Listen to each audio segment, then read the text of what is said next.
Kansara DTV news ગુજરાતીમાં આપનું સ્વાગત છે। નજર કરીએ આજના મુખ્ય સમાચારો।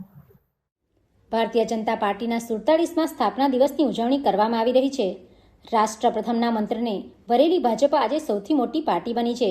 આજે ભાજપ શાન અને સમૃદ્ધ ભારતનું પ્રતીક બની છે।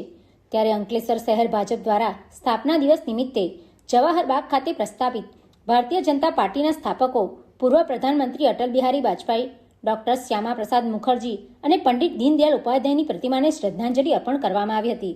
સ્થાપના દિવસની ઉજવણી પ્રસંગે શહેરમાં ભાજપના વરિષ્ઠ આગેવાનોના ઘરે પહોંચી તેમનું સન્માન કરી ભાજપનો ધ્વજ ફરકાવ્યો હતો।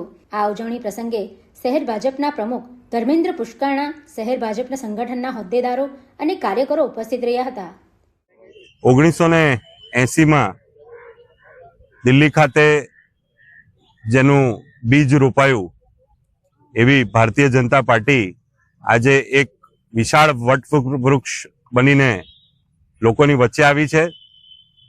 એકાત્મ માનવવાદ, અંત્યોદય સુધીની સેવા, રાષ્ટ્રવાદને વરેલી પાર્ટી આજે કરોડો કાર્યકર્તાઓના બલિદાનથી ઊભી થઈ છે, જેનો એકમાત્ર ધ્યેય રાષ્ટ્ર પ્રથમ અને એ જ લક્ષ્ય પર આગળ કામ કરી રહી છે।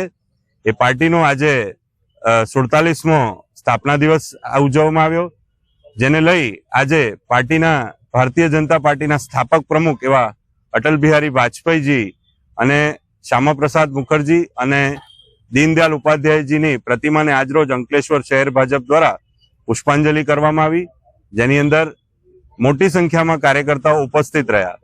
અને આ કાર્યક્રમને લઈ આજે અમે જે અમારા પક્ષના જૂના વરિષ્ઠ કાર્યકર્તાઓ છે એમના ઘરે જઈ અને ધ્વજ લગાવી અને આ સ્થાપના દિવસની ઉજવણી કરી છે। Pintu Modi, DTV news, Ankleshwar.